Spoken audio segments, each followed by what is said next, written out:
is still on this side, and this side the tails.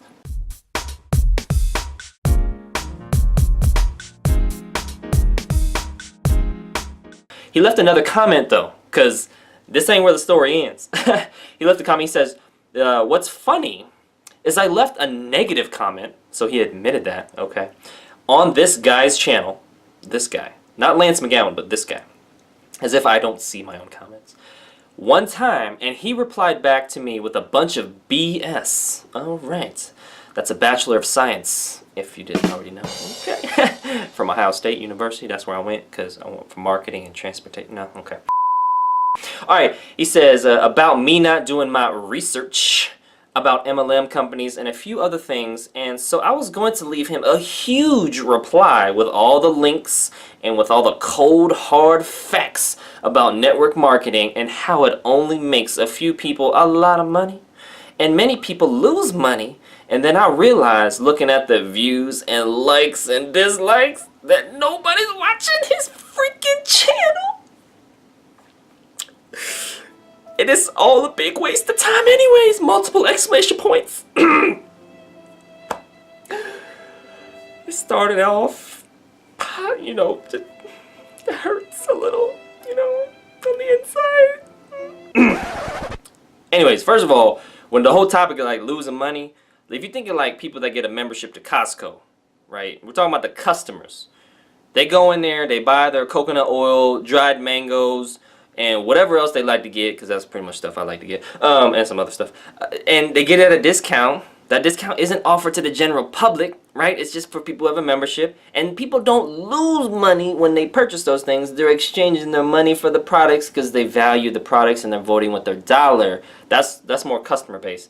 Now, if somebody was a Costco manager or something, no, they're not trying to make other managers from people that they, you know, friends, family, and coworkers, or whoever, you know, they meet at networking events or online. But at the same time, if most people that are wholesale members within a network marketing company are getting value based on what they are buying and voting with their dollar with the products, and then a small percent of people are distributors, and then a smaller percent make part-time or full-time income within that, that's following more of like a normal way of how sales are done. Like, you're going to have top achievers in any business. You're going to have attrition and turnover. You're going to have top 1%ers. I mean, in general, in the U.S., the top 1% in the U.S. earn $400,000 or more household income.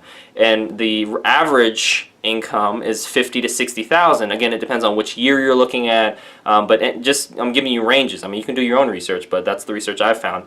And so there's distribute, and it's like a lot of people. It follows like maybe like this. So like the people who make the least amount of money, they're going to be most numerous, and the people that make the most money are going to be less and less numerous, right? That's why it's called the top 1% of household incomes make $400,000 or more, not the top 50%.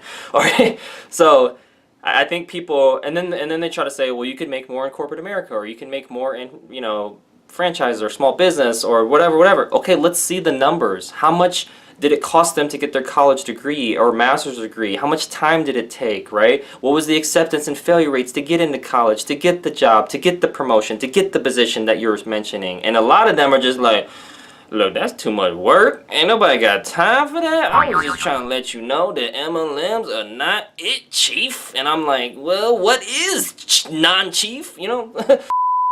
Anyways, here's what he closed with. Let's move right along here. He said, hey, but you gotta hand it to him, even though many of his videos get almost as many dislikes as they do likes, he still keeps making them. What a trooper. And then he has like this emoji with this emoji, this emoji, this emoji, this emoji, like that, like multiple times. Okay, well, this is what I responded back with, because you know when they dish it out, you know they gotta be ready to take it, but I don't think he just stopped responding. I mean, he's responding on other, this is like a comment on another video, so he's just kind of like, these are seeds of hateful comments I'll plant in different videos. I said, thank you for the comment on this video and the one right here, so I gave that a link, you know, so other people reviewing the comments can be like, oh, okay, context, appreciate it. And then I said, after reading your comment, it looks like, number one, having a motivation of viewers doesn't seem like a reasonable standard to hold someone else to when you yourself have 0 original videos and 0 organic subscribers at the time of this comment, okay? So, you know, leaving, you know, negative comments is kind of like, or like maybe criticism of others because of their flaws is like bad breath. It's easy to detect on others, but it's hard to detect on ourselves. If you're going to hold somebody to a standard, my motto is you better be at this standard or higher. And the only reason you're holding them to that standard is because you are here or higher. This person, here's what standard he's holding me, and here's what standard he's at. You see it's not even on the screen anymore? Okay. So that's number one. We going in on, all right? Because y'all be trying to come at me, so you got to keep it real. All right, number 2, showing facts about network marketing is great. But so is seeking out the truth that is more objective and that looks at both sides of the coin, right? Both sides, instead of you trying to win and be right, which is unreasonable. This is not a tennis match. This is not a pickup basketball game. This is not a football Super Bowl. There's not a clear winner and loser, all right? This is called a discussion about health and business related topics. Notice tennis, football, or basketball weren't mentioned in there. Now, and I said exactly that. This is not a tennis match. This is a discussion forum that also happens to be a comment section. And then I gave some sources here. So what are the lessons learned, though? Because you're like, dang, Lance, I mean, could you go a little bit more easier on people? I mean, you need to get some stuff off of your chest? I mean, you all right? Bro, you know, okay, I am, don't worry, okay, this is video therapy for me. I feel good right now, all right, use some essential oils, and I'm good. All right, so here's the lessons learned. Number 1, the 1% and pyramid scheme argument about MLM companies fails to factor in why that is the case in more detail, and the success rates / costs / timing of other people in corporate America, small businesses, and franchises.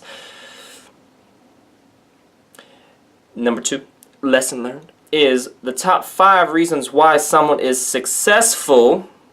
We're talking about financial and rank base, okay? Because there's other successes. You got mental health success, physical health, emotional health, or emotional success, right? Physical. Did I mention all that? I don't know. There's more than... point I'm trying to make is success is not just financial, but when you live in a materialistic Americanized society, maybe other people see money and title as that, which I do understand that, but that's not all that. If you're trying to be balanced, that's not all that truly matters, in my opinion.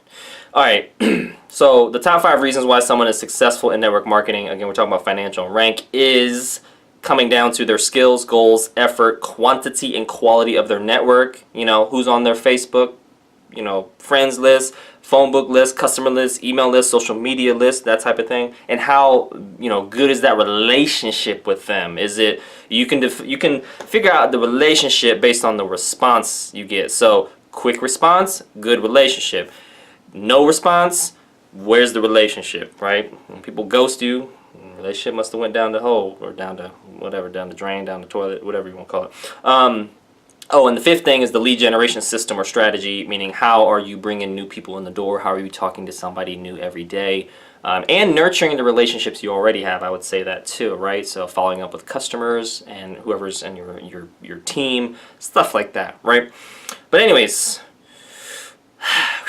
that was a lot, you know what I mean? Because I think people throw that argument a lot and they don't really think about all the other stuff. And it's like they got a coin and they're like, it's the head side of the coin and it was made in 1998 and it's from George Washington's head and it's the best head I've ever seen. And then you're like, hey, you know there's a tail side, you just flip it over and they're like, no, this is the best side, Lance, and it's the only side, and this side, the tails, well, it's just like what I said. It's the tail end of anything. It's the butt of my jokes and everything. Like, first of all, you need help. Thank you for watching. That concludes today's video. Make sure to hit the like button. If you did, hit subscribe for future video updates. And most importantly, check out the links in the description below so you can continue to get your learn on. And I'll see you in the next video.